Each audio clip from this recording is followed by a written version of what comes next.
திருமணத்தின் பொருட்டு நகை போடாதீர்கள். அப்படி உங்க மகளுக்கு தான் கொடுக்கணும்னு சேர்த்து வச்சிருந்தீங்கன்னா ஒரு வருஷம் கழிச்சு கொடுங்க. உங்க மகளுக்கு தானே, அதில் கல்யாணத்துக்குன்னு போடுறது.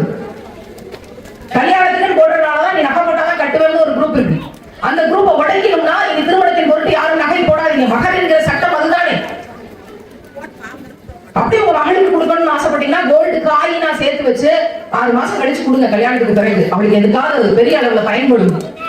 அவன் என்ன பொம்மையா? எல்லா நகையும் போட்டுக்கிட்டு 50 மௌனியும் போட்டுக்கிட்டு 100 மௌனியும் போட்டுக்கிட்டு திரியிருக்கு. அவன் என்ன பொம்மையா? பர்தாக்களை விற்கக்கூடிய கடைகள்ல பொம்மைகளை கூட அசிங்கமாக வைத்திருக்கிறார்கள் இன்றைய முஸ்லிம்கள். என்னன்னா அடுத்த வீட்டுக்கார சுவாசமா இருக்கும் கேளுங்க. ஒரு ஆடியோ வந்துச்சு, முத்துப்பேட்டையில நிகழ்வு. அப்ப போன வாரம் ஒரு ஊர்ல ஆர்கனைஸ் பண்ண சொன்னோம். பசியாற்றும் சகோதரிகள் அதை ஆர்கனைஸ் பண்றாங்க. மாஷா அல்லாஹ். முத்துப்பேட்டையில ஒரு யங்ஸ்டர்ஸ் டீம் தாவா மேல அக்கறை இருக்கக்கூடிய அடுத்த தலைமுறை பிள்ளைகள் ஆர்கனைஸ் பண்ண ஒத்துக்கிறாங்க. முத்துப்பேட்டையில ஒரு பெரிய ஒரு வாட்ஸ்அப் குரூப் இருக்கு. அந்த வாட்ஸ்அப் குரூப்ல ஒரு ஆடியோ வந்துச்சு. அதுல ஒருத்தர் தன்னை இமாம் என்று அறிமுகப்படுத்தி கொண்டு பேசுறாரு. இது வரைக்கும் நான் இந்த செய்தி எங்கேயும் பேசல, சரி ரொம்ப ஆசைப்பட்டு கேட்குறீங்களே அப்படின்னு சொல்றாரு. அவர் ஒரு ஆடியோவை போட்டுட்டு யாரோ ஒரு வக்கீல் ஒருத்தர் இந்த விஷயங்களெல்லாம் இவங்களை பத்தி நீங்க சொல்லுங்கன்னு சொன்னதாகவும், அதனால இவர் ரொம்ப எனக்கு நடந்த சோதனையை சொல்றேன்னு சொல்லி சொன்னாரு. கடைசி வரைக்கும் அவருக்கு என்ன நடந்துச்சுன்னு அவர் சொல்லவே இல்லை. இது ஆடியோவை கேட்ட பிள்ளைன்னு சொல்லக்கூடிய செய்தி. அவர் என்ன சொல்லியிருக்காருன்னா, பாத்திமா சபரிமாலாம் முத்துப்பேட்டைக்கு போன தடவை நிகழ்ச்சிக்கு வந்தாங்க. மகரை பத்தி பேசினாங்க, தான தர்மங்கள் செய்யுங்கன்னு பேசினாங்க. பேசிட்டு பெண்களை எல்லாம் பிரெயின் வாஷ் பண்ணி நீங்க இதுக்கு இந்த விஷயங்களை எல்லாம் செஞ்சிருக்கீங்களா, அதனால இதுக்கு பகரமா நீங்க நிறைய தான தர்மம் செய்யுங்க, எனக்கு இதெல்லாம் கொடுங்க, இந்த வாளியில உங்க நகையெல்லாம் போடுங்கன்னு அவங்க கேட்டாங்க. நம்ம பெண்களும் நிறைய நகைகளை போட்டுட்டாங்க. பைரத்தோடு என்னோட மாணவி ஒருக்கு தெரியாம போட்டுட்டாங்க. அப்ப அடுத்த நாளே போன் பண்ணி லைசன்ஸ் கார்டு கொடுக்குறோம் சொல்லி நீங்க எப்ப இதை சேல்ஸ் பண்றீங்களோ இந்த கார்டு படி நீங்க சேல்ஸ் பண்ணீங்கன்னா உங்களுக்கு உரிய லாபம் கிடைக்கும், அதை கொண்டு ஒரு ஏழைக்கு உதவி செய்யலாம்னு அவங்க அவ்வளவு விளக்கமா டெக்னிக்கலா ஒவ்வொரு விஷயத்தையும் சொல்லி கொடுத்து அனுப்புனா அதுக்கு என் கூட இருக்க அத்தனை பேரும் சாட்சி. ஆனா அவ தெரியாம கொடுத்துட்டா. அப்புறம் நாங்கெல்லாம் அதை பேசணும், எப்படி இது வாங்கிட்டு போயிட்டாங்க, இதை செஞ்சுட்டாங்க, இவ்வளவு வாங்கிட்டு போயிட்டாங்களே. இன்னொரு ஊர்ல திருச்சி பக்கத்துல பெரம்பலூர் மாவட்டத்துல ஒரு ஊர்ல ஒருத்தர் இதே மாதிரி கிளப்பினார். சமூக ஆர்வலர் பேர்ல 2 கிலோ தங்கத்தை எடுத்துட்டு போயிட்டாங்க. அப்படியா 2 கிலோ? எனக்கு 2 கிலோனா எவ்வளவு தெரியுது. உட்காந்து கால்குலேட்டர் எடுத்து ஒரு பவுனுக்கு எத்தனை கிராம், அப்ப 2 கிலோனா எவ்வளவு தொகை அப்படின்னு கால்குலேட் பண்றோம். 2 கிலோ பூ, ஆமா குடி பாத்தியா, ஆமா 2 கிலோ பூ அப்படின்னு 2 கிலோ தங்கத்தை கொண்டு போயிட்டாங்கன்னா அள்ளி வீசுறாங்க. இப்ப நான் இங்க இருக்க எல்லா பெண்கள்ட்டையும் கேட்கிறேன், உங்களோட தங்க நகைகளை நீங்க அல்லாஹ்வுக்காக தான தர்மம் செய்யுங்கள். இவ்வளவு பெண்கள் இருக்கும், ஆயிரக்கணக்கான பெண்கள் இருக்கும். 1 கிலோ தங்கம் தேருமா கொடுங்கன்னு சொல்லி கேட்டா 1 கிலோ தங்கம் தேர்றதுக்கு வாய்ப்பு இருக்கா? என்ன அவதூறு கிளப்புறது.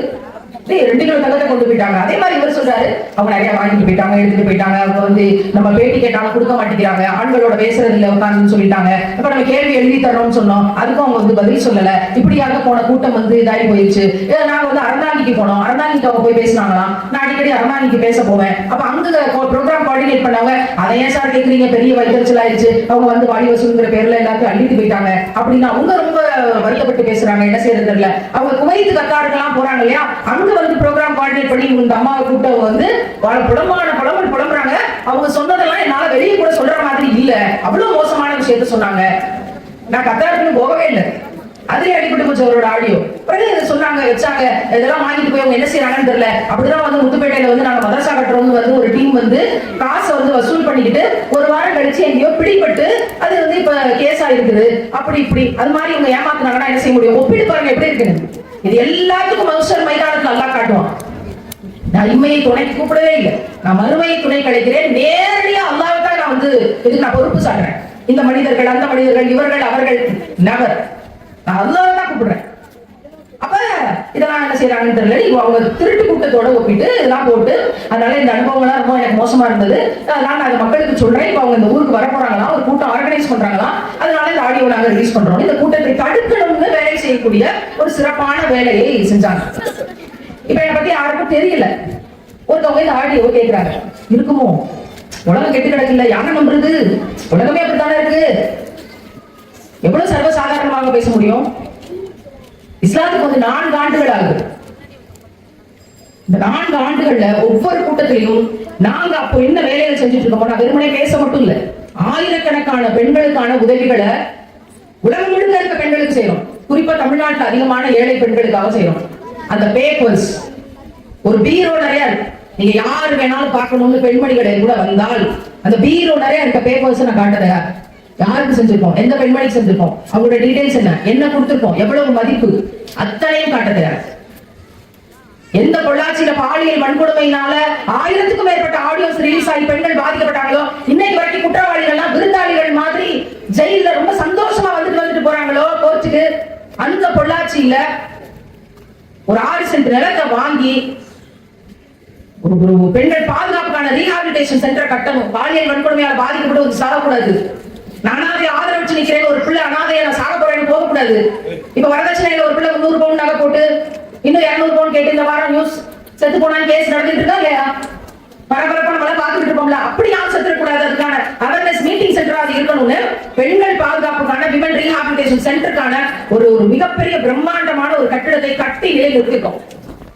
நீங்க கொடுத்த ஒவ்வொரு காசும், ஒவ்வொரு நகையும், ஒவ்வொரு பணமும் எனக்குன்னு சம்பளம்னு ஒண்ணு கொடுப்பாங்கல்ல. இப்ப நான் இந்த கூட்டத்துக்கு பேச வந்ததுக்கு ஹசனத்தில் இஸ்லாமிய சங்கம் எனக்கு ஒரு 1 கோடி ரூபாய் கொடுத்து அனுப்புவாங்கல்ல, அந்த 1 கோடி ரூபாயும் சேர்த்து அதுலதான் போட்டுருக்கேன். நிர்வாகிகள் நேரம் பக்குன்னு இருந்திருக்கும், அவங்க சொல்லவே இல்லையே. அப்படிதான் சொல்ல வேண்டியிருக்கு. அந்த என்னோட பெரிய சம்பள தொகையும் சேர்த்து நான் அதுலதான் போட்டுருக்கேன். நீங்க வாங்க பொள்ளாச்சிக்கு வாங்க, நான் கூட்டு கொண்டு போய் காட்டுறேன்.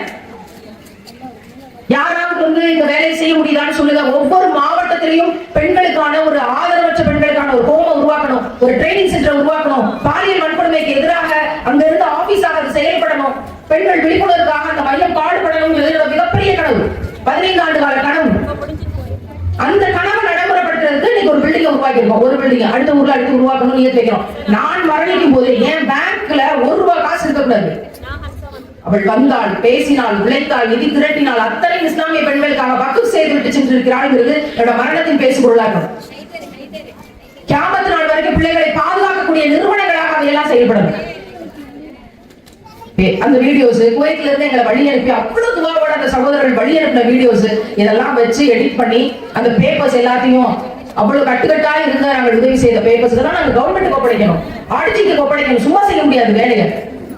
உங்களுக்கு பதில் சொல்லணுமா இல்லையோ, கவர்மெண்ட்டுக்கு பதில் சொல்லணும். அத்தனையும் எடுத்து ரிலீஸ் பண்ணி நாங்க சம்பந்தப்பட்ட முத்துப்பேட்டை ஊருக்கு அனுப்பணும். அதுக்கு என்னப்பா பதில் சொன்னாங்கன்னா கப்சு, எந்த பதிலும் இல்லை, வாயடைத்து போயிருக்கிறார்கள்.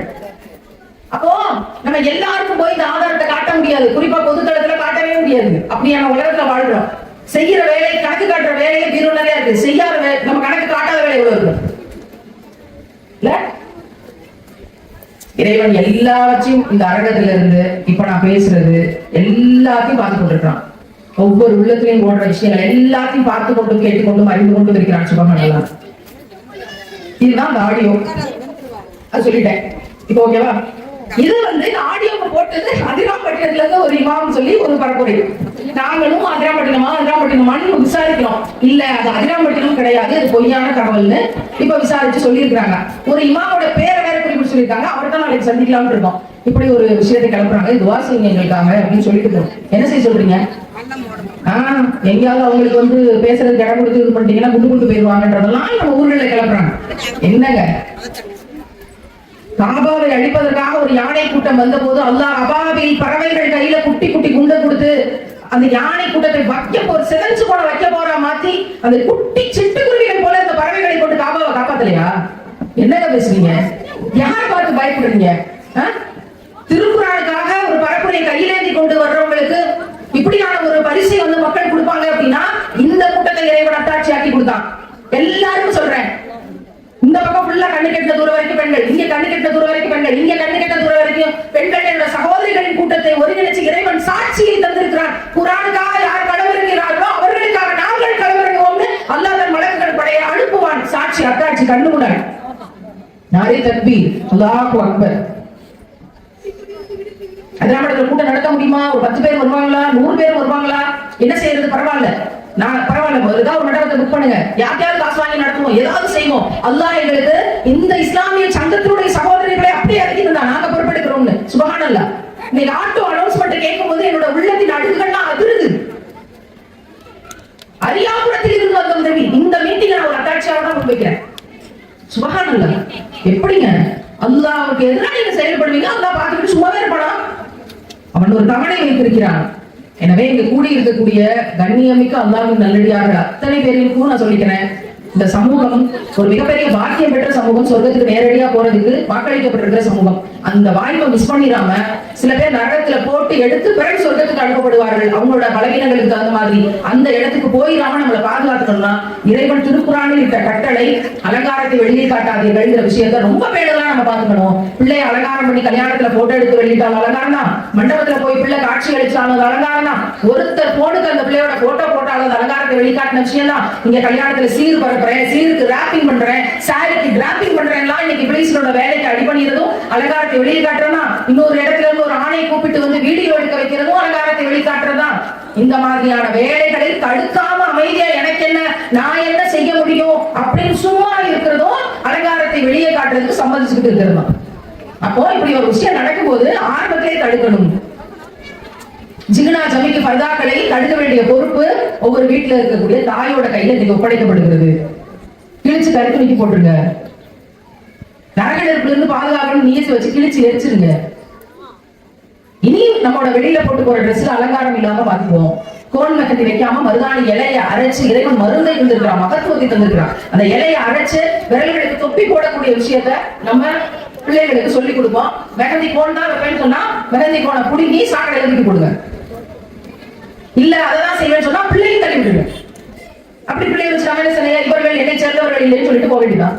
அதை விட்டுட்டு என்ன செய்யறதுன்னு தெரியல, அவதான் இப்படி பண்றா அப்படின்னு பக்கத்து வீட்டுக்காரியோட உட்காந்து குழம்பிக்கிட்டு இருக்கவங்களுக்கு பேர் முக்கியம் கிடையாது. ஒளிச்சுன்னு ஒண்ணு வைக்கணும், இல்லைன்னா இவரை நம்மை சேர்ந்தவர்கள் முடிவெடுக்கணும். அப்படியான விஷயம் வராம ஆரம்பத்துல இருந்தே சொல்லி வளர்க்குங்க, ஆரம்பத்துல இருந்தே சொல்லி வளர்க்குங்க. எனவே அலங்காரத்தை வெளியில் காட்டாதீர்கள் விஷயம் ரொம்ப ரொம்ப ரொம்ப முக்கியமான விஷயம். இஸ்லாத்தோட வேறு. ஒரு ஆண் வர்றாங்கன்னா அவங்க முஸ்லீமான் பார்த்தோன்னே சொல்ல முடியாது. இன்னைக்கு எல்லாரும் தாண்டிக்கிறாங்க, தொப்பி போடுறாங்க, போடாம இருக்காங்க. ஒரு ஆண் பார்த்து அவங்க முஸ்லீமான்னு சொல்ல முடியாது. ஆனா ஒரு பெண்ணை பார்த்தா அவர் தலையில ஹிஜாப் இருக்கும், ரொம்ப பேணுதலா முட்டிக்கால் குடங்கால் வரைக்கும் போட்டிருப்பா, ஒரு லூசான ஒரு ட்ரெஸ் ஹிஜாப் போட்டிருப்பா, கழுத்தை மட்டும் சுத்திட்டு வர மாட்டா, ஃப்ரில்ல வச்சு தூக்கி போட்டு சுத்துற பேரு அது பேர் ஹிஜாபே கிடையாது. ஹிஜாப் எப்படி 25 முறையில போடுறதுன்னு ஒரு கிளாஸ் எடுக்கிறார். பப்பரப்பன் வந்து நின்று சாலை சுத்துறா இப்படி கழுத்தை சுத்திட்டு இங்கிட்ட ஒண்ணு தொங்குது இங்கிட்ட ஒண்ணு தொங்குது, அவ்வளவுதான். இதுக்கு பேர் என்ன ஹிஜாப்? மறைக்கப்பட வேண்டியவை மறைக்கப்படலையே, இதுக்கு பேர் என்ன ஹிஜாப்? சும்மா வால் மாதிரி தொங்குது. அப்புறம் மடிச்சு இங்கனக்குள்ள ஒரு ஊசி இங்கனக்குள்ள ஒரு ஊசி மொத்த ஒரு 5-6 ஊசியை குத்திக்கிட்டு பார்த்து அவ்வளவு அழகா இருக்கு. நீ அழகா தெரியக்கூடாதுங்கிறதுக்காக ஹிஜாப். நீ குத்துற புல்லும் நீ போடுற மெத்தடும் அவ்வளவு அழகா காட்டுன்னா அதுக்கு பேர் என்ன ஹிஜாப்? என்னையெல்லாம் பார்த்து காபாக்கு முன்னாடி நான் சகதா சொன்ன வீடியோ பார்த்து எனக்கு எவ்வளவு பேர் கமெண்ட் போட்டாங்க தெரியுமா? மென்பட்டு சேலையில பட்டிமன்ற நடுவரா எவ்வளவு கண்ணுக்கு லட்சணமா நீ இருந்த, இப்ப பாரு செத்த படம் மாதிரி நீ தெரியற, இதுக்காக நீ இந்த இஸ்லாத்துக்கு போன அப்படின்னு எவ்வளவு கமெண்ட். எனக்கு ஆகப்பெரிய சந்தோஷம். இதை விட நான் வந்து அல்லாவோட ஒரு அடிமைன்னு சொல்றதுக்கு எனக்கு எந்த வாக்கியமும் தெரியும். உன் கண்ணுக்கு நான் படமா தெரியல, அதான் எனக்கு. நான் ஏன் உன் கண்ணுக்கு அழகா தெரியணும், நான் ஏன் உன் கண்ணுக்கு லட்சணமா தெரியணும்? அதுக்கு பேர் என்ன? எனக்கு தேவையில்லை. சுபஹானல்லாஹ், வெளியில போடுற ட்ரெஸ் அழகா இருக்கக்கூடாது தான் விஷயம்.